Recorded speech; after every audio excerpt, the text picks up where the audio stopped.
says in his letter to the Romans today, for what does the scripture say? Abraham believed God, and it was reckoned to him as righteousness. Then James, the brother of Jesus, in his epistle wrote, thus the scripture was fulfilled that says, Abraham believed God, and it was reckoned to him as righteousness, and he was called the friend of God. There is, beloved, within the human personality, a profound need which is universally felt and rarely achieved. It is a need which is perpetually sought and continually pursued, and yet remains sometimes elusive and beyond the grasp of most who seek it. I want to discuss this morning this need, this necessity for human growth and development, which when stated in its simplest terms is that everybody needs a friend. I have it on good account. Perhaps the greatest fraternity in the world says that friendship is essential to the soul. This matter seemed of importance when it was suggested by noted authors and psychologists that there are persons who live out the entirety of their lives without a genuine, abiding, authentic friendship. While I would not want to belabor this point, which seems obvious on its face, the reality is that there is perhaps no greater tragedy than to go through life without a friend. To live without a friend is to reverse John Donne's famous maxim and to establish oneself as an island of self-exile on which you're an island set apart from the main. Without a friend is to be like John the Revelator on the Isle of Patmos, far from the crossroads of human interaction.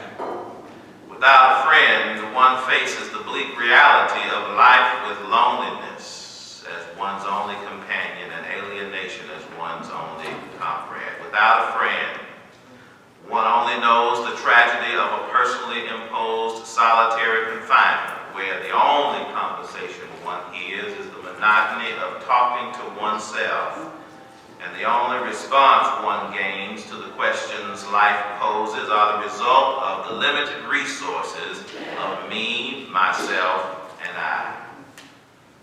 And so perhaps it has not come to your consciousness, but I believe we are on safe ground to declare that everybody needs somebody. Everybody needs a friend. In your life and in my life, we need somebody who is loving and loyal. We need somebody who is trusted and true. We need someone who is willing to be your confidant and loyal counselor. We need somebody in our lives who will be devoted in dark hours and present in moments of pain and sympathetic in times of sickness and nearby when the road gets tough and the hills get hard to climb. Everybody needs a friend. That's why I wanted to discuss this need for the friendship dynamic in human relationships, because if it is of concern to you like it is to me, I thought I ought to remind you this morning that a good friend is hard to find. Yes. Everybody with whom you are friendly is not your friend. Everyone with whom you have a social relationship may not qualify in the category of genuine friendship. You have to be very careful, beloved, how you choose your friends. Is it not true that a person is known by the company she keeps? Whether you like it or not, the world judges you by the quality and character of the persons you call friend. That's the reason I thought you ought to be advised that everybody that claims to be your friend may not be your friend at all. It does not make any difference what the nature of your social or political or biological acquaintance may be. What looks like a friend may not be a friend. Oh, how do you know, Pastor? Well, Cain and Abel had the same genetic background. They were brothers by blood and related to common parentage, but the book says that Cain slew Abel. Similarly, Jacob and Esau were not only brothers, they were the twin children of Isaac and Rebekah. But I read somewhere here that Jacob got in cahoots with his mother and cheated, deceived, and lied so much that Esau lost his inheritance. And all he got because of his transaction of treachery was a piece of meat and a pot of beans. You do recall that Samson and Delilah were lovers. Delilah proves that even your lover may not be your friend. Delilah was the one who cut the 7 locks of hair on Samson's head and put him into the hands of his enemies. Oh, Job, you remember, had 3 so-called friends. But in the time of Job's deepest distress, in the time of Job's greatest need, all they were able to do was sit for a while and stare at him for 7 days and never say a word. Oh, beloved, even Jesus discovered that his closest associates could not be counted on. Peter denied him, Thomas doubted him, and Judas sold him out for 30 pieces of silver. All this, then, is to substantiate my claim that even though everybody needs a friend, a good friend, a real friend, is hard to come by. Husbands and wives can live in the same house, eat the same meals, share the same bed, and still not be friends. Y'all quiet this morning. Then again, there are many who have no friends because they do not make themselves available to the friendship transaction. What do you mean? You won't develop an authentic friendship if you're always negative. You won't experience the sweet communion of friendship and fellowship if you never have anything good to say. The Bible says that if you're going to have a friend, you must be found first friendly. You can't expect to have a friend if you don't know how to be a friend. Let me pause here and remind you and me that if you have a friend, you ought to thank God. I've learned to thank God for my friends, those who accept me for what I am and yet don't judge me for what I am not. Oh, I thank God for my friends, my true friends, those who appreciate my strengths and yet stand by me in spite of my weaknesses. And I may as well tell you, beloved, I thank God for my enemies too. Those who have drawn so close to me, close enough to hear my heartbeat just so they can get in target's range to stab it. I thank God for my enemies, I tell you, for they are the ones who have taught me how to lean and depend on Jesus. I thank God for my friends and my enemies, but if you have a friend, you need to especially thank God today. Now, beloved, I brought this matter of friendship to our attention today in order to facilitate an examination of what I believe is the most unique friendship of which the Bible speaks. I wanted to take a look at a friendship that James, the brother of Jesus, in his epistle said existed between God and Abraham. Abraham, says James, was called the friend of God. Moses was the general of the first protest march from slavery to freedom. That was Moses. Isaiah was God's prophet whose lips were touched by the burning coals. Amos was God's agent for justice. Solomon was God's repository of love and wisdom. Ezekiel was God's preacher in the cemetery. Job was God's example of a man who persevered in spite of his predicament of pain. Nehemiah was God's builder when the walls of Jerusalem had fallen down. Paul was God's molder of the missionary movement, and David was the apple of God's eye. But only Abraham, no one else in all of biblical history, was known as the friend of God. And that's why I wanted to ask the question, beloved. That's what I pondered this week. As I thought about friendship and how essential it is in our life, I wanted to know, what does it take to be God's friend? Perhaps you want to know what it was that Abraham and God had that made theirs such a superb friendship. I'd like to know what it was about.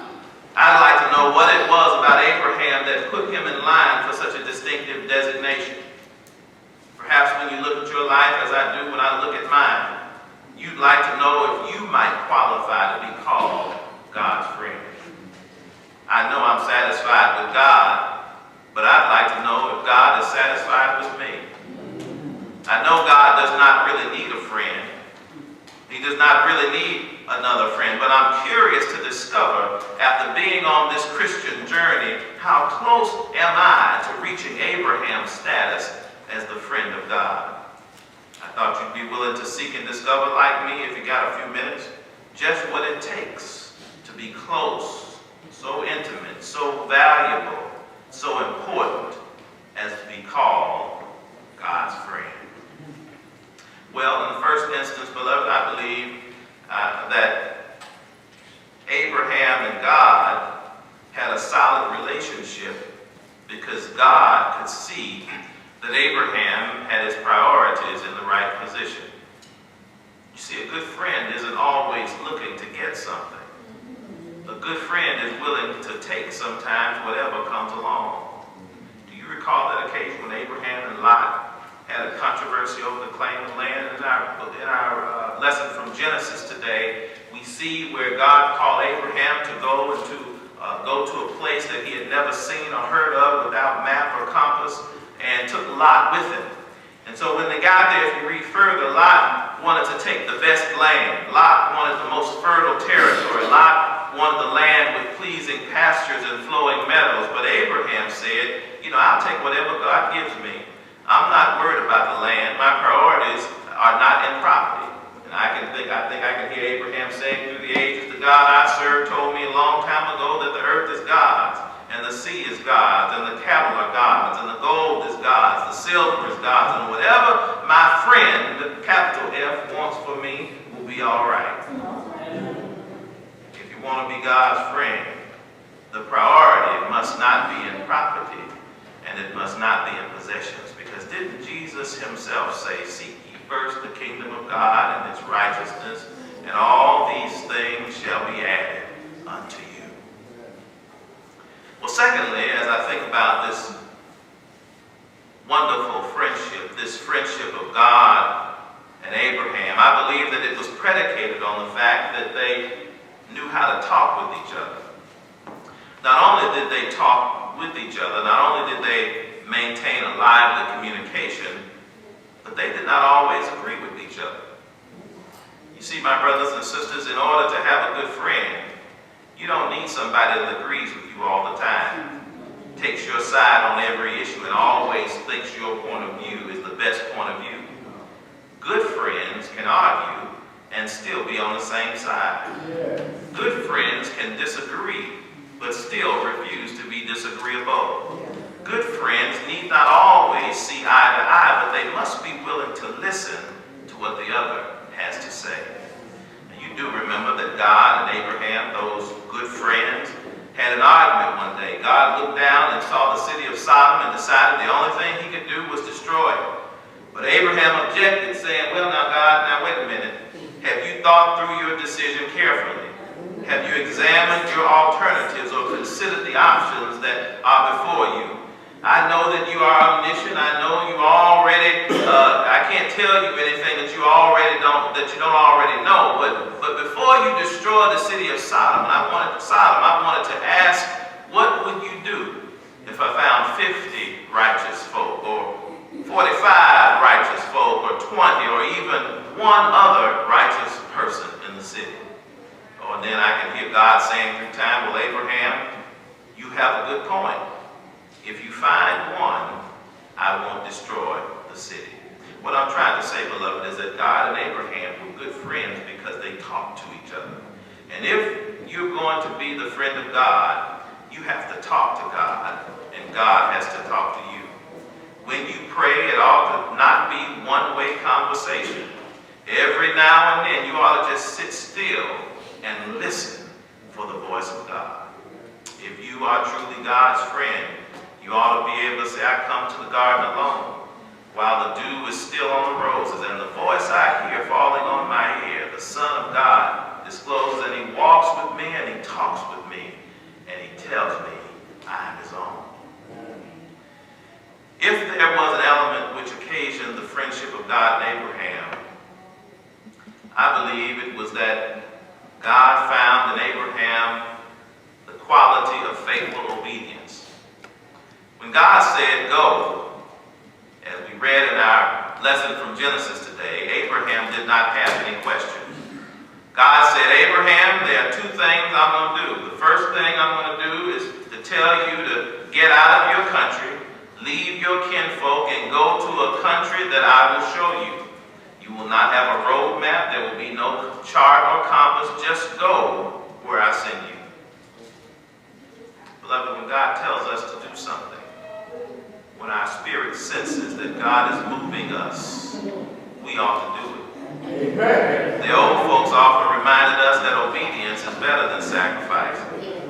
Even though you do not understand, and even though the way does not seem clear, I'm satisfied today that when you walk with the Lord in the light of the Lord's word, God will shed light and guide your feet. Trust and obey him, because there's no other way in order to reach God's purposes.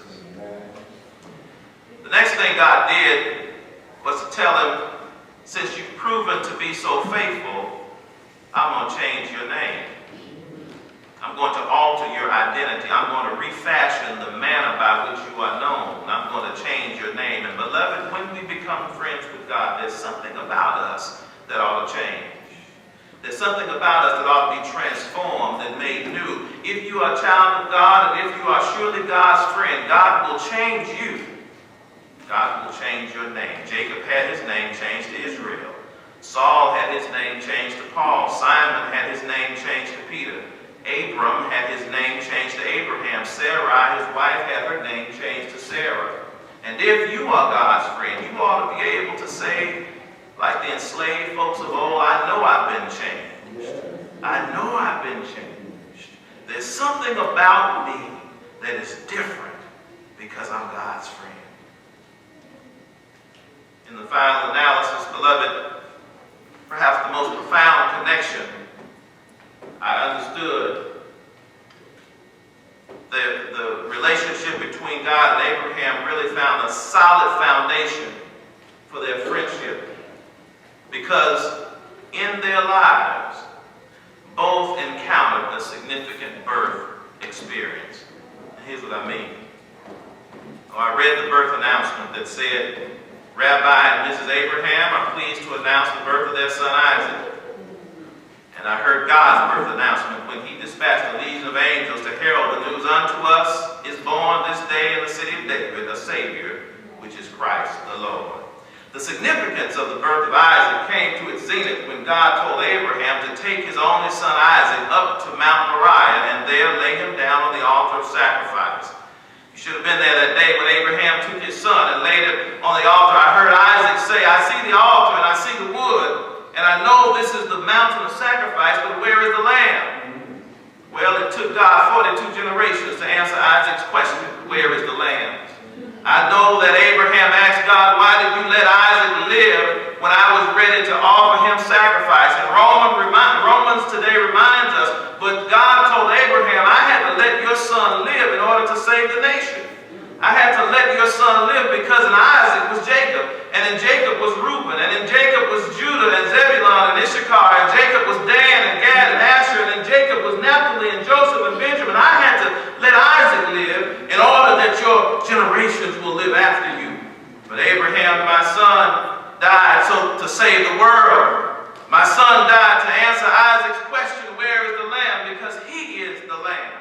He is the lamb that takes away the sin of the world. He is the lamb. He is the dying lamb. And beloved, I don't know how you feel about it, but it's a wonderful thing to have a good friend. I don't want a friend who will claim to be with me through thick and thin. I want a friend who will go with me to the end. I don't want a friend who will be with me as long as I'm right. I can do all right when I'm right. I want a friend who will be with me when I'm wrong. Are you looking for a friend like Naomi and Ruth to say, where you go, I'll go? Are you looking for a friend like Paul and Silas to sing in the midnight and pray behind even prison bars? Are you looking for a friend like Peter and John to run a foot race to the empty tomb in a deserted garden? Are you looking for a friend like those two men on the Emmaus road who told the world, did not our hearts burn within us when the man of God talked to us by the way?